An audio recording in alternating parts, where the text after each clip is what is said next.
ठीक है जी जी जी बिल्कुल कोई नाम से रिकॉर्ड बोलिए Supriya ji please nothing is going record now हाँ सुप्रिया जी उनका कोई चीज रिकॉर्ड में नहीं जा रही है आप please Thank you, sir.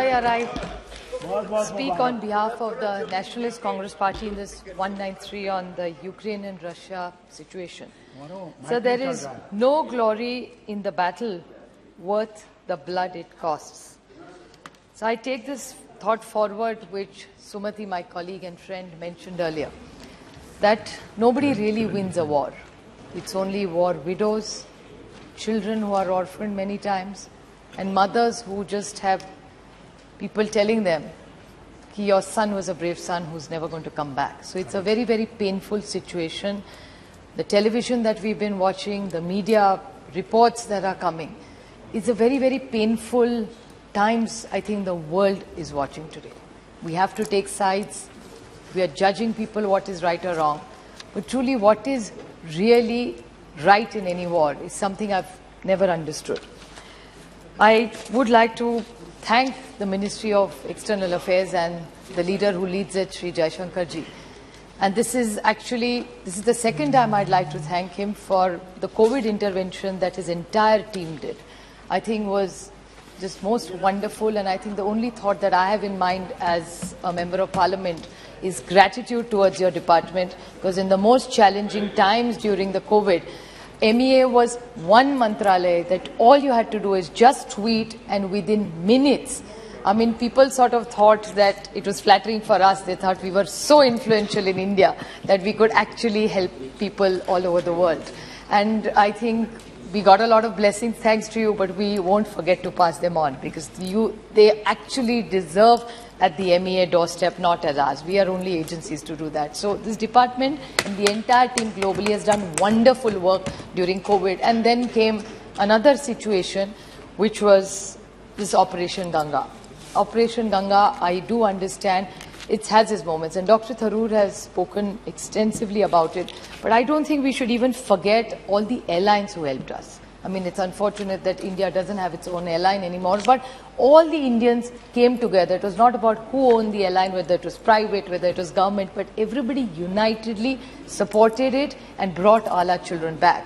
But I think the only disappointment for me, I mean, it was Dr. Abdullah also said that it was very, very brave of the ministers to go. Even I felt that when I saw all the ministers there, and I used to wonder what their families must be going through. It felt almost like you sent a soldier to war on a border. What his or her family go through?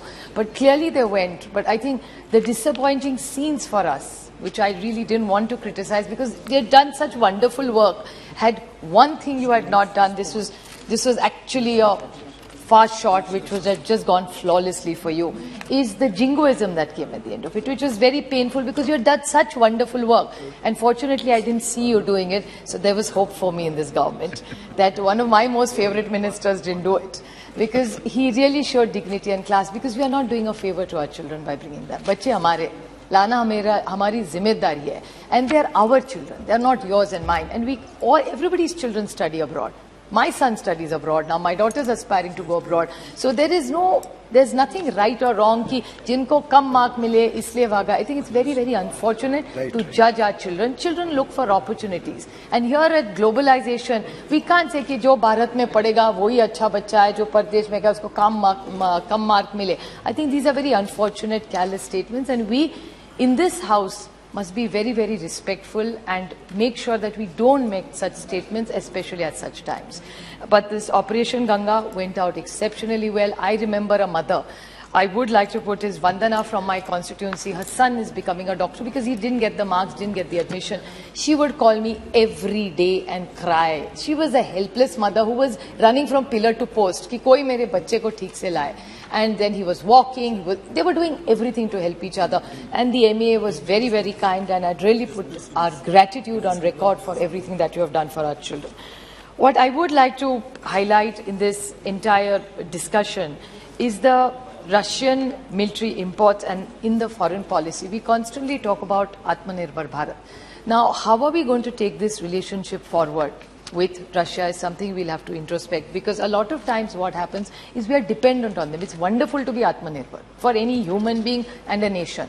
So even in defense, when we take programs forward, this last week I had the opportunity to ask this question to the Honorable Defense Minister. There are a lot of Indian companies. There's one company which happens to be in my own constituency, Bharat Forge, which really wants to work in defense exports and making India Atmanirbhar. So you think we could work better, because the whole world is changing? Is this new word which has come, that the new order world? I think it's a new connotation we've all come up with. So new world order. So the new world order, are we going to rethink all this? And we will very soon have to react and see how indigenous companies' products need to be brought out, and all our Indian companies to be helped to, I'm not saying we stop buying from Russia, it's not something, or any other country in the world, but in the Atmanirbhar scheme, what more and what intervention would you like to do that?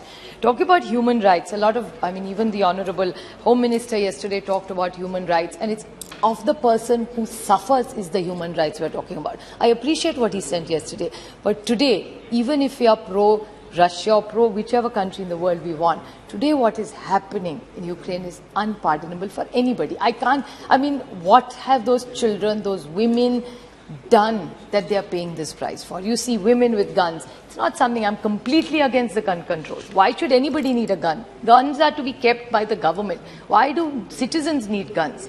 So how are we going to address this issue? We talk about genocides. This is a genocide. So what are we going to do? How do we bring in more peace with more dialogue? What can India's role be to protect both the nations and stop this genocide? It's just to see helpless citizens running. And are we going to talk about Russia's aggression as well?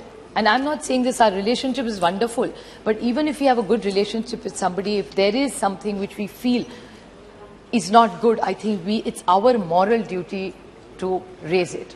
Everybody's talked about India's relationship with Russia. I'm so glad, because this entire session, all we heard is bad things about the first Prime Minister, Pandit Jawaharlal Nehru. But today, this is a great opportunity. I think life is a full circle.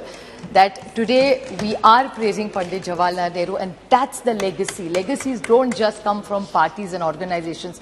These are the legacies that Pandit Jawaharlal Nehru has given us, and that's where India is starting. And this entire debate is from a relationship where he stood and where he's brought India to, and it's the same foreign policy where we are. Especially, I'd even like to put it on record, it's not just the Russian foreign policy, but even for what we did with America, I would like to put it on record that Dr. Manmohan Singh ji, when we had the nuclear deal with America, it was Manmohan Singh ji who led that dialogue, and how our relationship with Russia, with America, all superpowers, we have done exceptionally well as a country. And I still remember Sushma ji, Arun ji, everybody supported it because it was in the larger interest of this nation. I still remember President Bush saying, if Dr. Kakodkar approves of, we will sign it. It was on a lighter note that showed how deep the relationship was of trust. So I think that's something we need to definitely discuss. Just one small point I'd like to raise is that the Honourable Minister talked about oil and disrupted growth and the shock of inflation that the government is going. He talked about oil prices. We have many solutions. It's just the timing of the oil prices going up. When there was elections going on, the war had already started, oil prices had already. So the only reason, since he was defending it, I'd like to put it on record that oil prices do fluctuate, but just to blame it all the time on something else. Maybe we can use the cess. You take this government, every government collects a lot of cess, and with the COVID situation, with all the price rise going on, is there a solution that we could use some of our cess, which we could do that? And a last point, sir, I'd like to say, he talked about, Hardeep Puri ji talked about colleges and universities and how we could not help our children because our children didn't get clear signals. Why could we not reach out to the universities as well? So when he was there and making several calls, maybe we should have reached out to universities. So there, lot could have done. I'm not saying nothing was done. A lot, in his reply, he said that children didn't want to come back in his intervention because universities were giving them mixed signals. So country versus, and the children are torn between this. And one last question, sir, that whatever's happened, you've done a great job. There were hiccups. I understand it was a crisis. It can't be flawless. But now what next? When these kids have come back, some kids have come back during COVID and now kids back, what is the specific intervention the government plans to do for the future of all our children have come? And what is the larger goal in this new global situation? You see what's happening in Pakistan, what's happening in Sri Lanka. We're trapped in a situation, I would use the word trapped, because of all our neighbors. There seems to be some instability. So India is going to go through a very difficult time resolving all these issues. It's not going to be an easy road. It's going to be a slightly difficult for you. So I think all we should really look for, sir, I'd like to quote, peace cannot be kept by force. It can be only achieved by understanding. So I expect the MEA to show a lot of understanding, and you can lead, and I'm sure we can get a world better order for the world. मैं समझता हूँ कि ऐसे अनुभव सभी मान्य सदस्यों को आए होंगे कि पहले बच्चे की चिंता में, दुख में माता पिता आंसू गिरा रहे थे और बाद में मिलने पर आंसू गिरा रहे थे. दोनों प्रकार के आंसू इस दौरान हम लोगों ने देखे हैं. एनीवे, हाँ.